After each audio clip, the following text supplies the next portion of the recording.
Superman with a cross. Sabaleta was there. Is this another goal? Off the goalkeeper and away to টানা দ্বিতীয়বার বিশ্ব champion হওয়ার হাতছানি আর্জেন্টিনার সামনে। 2026 বিশ্বকাপের ফাইনালে নিউ ইয়র্কের মেডলাইফ স্টেডিয়ামে 19 জুলাই চিরস্পর্শীয় এক মহারণে স্পেনের মুখোমুখি হচ্ছে বর্তমান চ্যাম্পিয়নরা। স্পেনের নিখুঁত দলীয় ফুটবলের বিপরীতে মেসির অভিজ্ঞতা, আবেগ আর আর্জেন্টিনার অপরাজয়ের মানসিকতার এক টান লড়াই দেখার অপেক্ষায় ফুটবল বিশ্ব।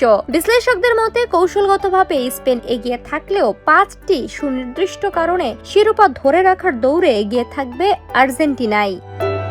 প্রথমত 39 বছর বয়সেও আসরের সর্বোচ্চ গোলদাতার দৌড়ে থাকা লিওনেল মেসির অতি মানবীয় ফর্ম এবং লতারো হুলিয়ানদের নিয়ে গড়া টুর্নামেন্টের সবচেয়ে ভয়ঙ্কর আক্রমণ ভাগ, যা যে কোনো রক্ষণ ভাগ গুড়িয়ে দিতে সক্ষম। দ্বিতীয়ত মাঝ মাঠে এনজো, ডি পল ও ম্যাক অ্যালিস্টারের প্রায় 61% বল দখলের অবিশ্বাস্য নিয়ন্ত্রণ, যা প্রতিপক্ষকে খেয়েই হারাতে বাধ্য করে।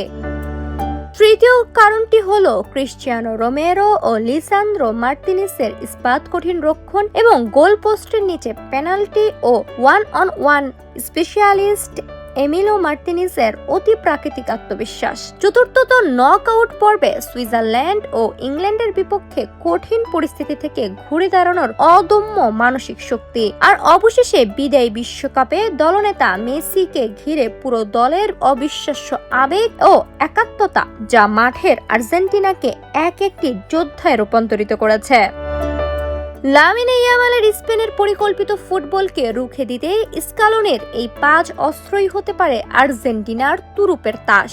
মেডলাইফ স্টেডিয়ামে 90 মিনিটের যুদ্ধই বলে দিবে শেষ হাসি কারা হাসবে। তবে পরিসংখ্যান আর মাঠের রসায়ন বলছে 19 জুলাইয়ের মহাকাব্যিক রাতে ট্রফিটা যদি আবারও মেসির হাতেই উঠে, তবে ফুটবল ঈশ্বর হয়তো যোগ্য বিচারটাই করবেন। ডেস্ক রিপোর্ট, সোনালী নিউজ।